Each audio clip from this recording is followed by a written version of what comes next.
ಕರ್ನಾಟಕದ ಸರ್ಕಾರಿ ಪ್ರಾಥಮಿಕ ಹಾಗೂ ಪ್ರೌಢಶಾಲೆಗಳಲ್ಲಿ ಸಾವಿರಾರು ಶಿಕ್ಷಕರ ಹುದ್ದೆಗಳು ಖಾಲಿ ಇವೆ. ಸರ್ಕಾರಗಳ ದಿವ್ಯ ನಿರ್ಲಕ್ಷ್ಯದಿಂದಾಗಿ ಶಾಲೆಗಳಿಗೆ ಶಿಕ್ಷಕರ ನೇಮಕ ಆಗದೆ ಪದವೀಧರರ ಜೊತೆಗೆ ಮಕ್ಕಳ ಭವಿಷ್ಯಕ್ಕೂ ಕುತ್ತು ಬಂದಿದೆ. ಕರ್ನಾಟಕ ಮಾತ್ರವಲ್ಲ, ಹಲವು ರಾಜ್ಯಗಳಲ್ಲಿ ಇಂತಹ ಪರಿಸ್ಥಿತಿ ಇದೆ. ಅಷ್ಟೇ ಅಲ್ಲ, ದೇಶದ ಭವಿಷ್ಯ ನಿರ್ಧರಿಸುವ ಐಐಟಿ, ಐಐಎಂಗಳಲ್ಲಿಯೇ 56% ಪ್ರೊಫೆಸರ್ ಹುದ್ದೆಗಳು ಖಾಲಿ ಇವೆ ಅಂತ ಸಂಸದೀಯ ಸಮಿತಿ ವರದಿಯೇ ತಿಳಿಸಿದೆ. Indian institute of technology, Indian institute of management, NIT, ಕೇಂದ್ರೀಯ ವಿವಿಗಳಲ್ಲಿ 56.18% ಪ್ರೊಫೆಸರ್ ಹುದ್ದೆಗಳು ಖಾಲಿ ಇವೆ ಅಂತ ವರದಿ ತಿಳಿಸಿದೆ.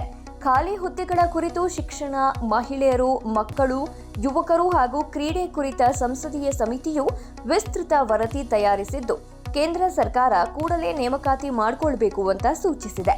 2025ರ ಜನವರಿ 31ರ ವೇಳೆಗೆ ದೇಶದ ಉನ್ನತ ಶಿಕ್ಷಣ ಸಂಸ್ಥೆಗಳಲ್ಲಿ 18,940 ಪ್ರೊಫೆಸರ್ಗಳು ಇರಬೇಕು. ಆದರೆ 28.56% ಪ್ರೊಫೆಸರ್ ಹುದ್ದೆಗಳು ಖಾಲಿ ಇವೆ. ಇನ್ನು 11,298 ಅಸಿಸ್ಟೆಂಟ್ ಪ್ರೊಫೆಸರ್ ಹುದ್ದೆಗಳಲ್ಲಿ 17.97% ಹುದ್ದೆಗಳು ಖಾಲಿ ಇವೆ. 5,102 ಅಸೋಸಿಯೇಟ್ ಪ್ರೊಫೆಸರ್ ಹುದ್ದೆಗಳಲ್ಲಿ 38.28% ಹುದ್ದೆಗಳಿಗೆ ನೇಮಕ ಮಾಡಿಕೊಂಡಿಲ್ಲ ಅಂತ ವರದಿಗಳು ತಿಳಿಸಿವೆ. Indian institute of science, education and research ಸೇರಿ ಹಲವು ಮಹತ್ವದ ಸಂಸ್ಥೆಗಳಲ್ಲಿ ಇಂಜಿನಿಯರ್ಗಳು, ಆರ್ಥಿಕ ತಜ್ಞರು, ಬಿಸಿನೆಸ್ ಮ್ಯಾನೇಜ್ಮೆಂಟ್ ಉದ್ಯೋಗಿಗಳು ಸೃಷ್ಟಿಯಾಗ್ತಾರೆ. ಆದರೆ ಇಂತಹ ಸಂಸ್ಥೆಗಳಲ್ಲೇ ಅರ್ಧಕ್ಕಿಂತ ಹೆಚ್ಚು ಬೋಧಕರ ಹುದ್ದೆಗಳು ಖಾಲಿ ಇರೋದು ಬೇಸರದ ಸಂಗತಿಯಾಗಿದೆ.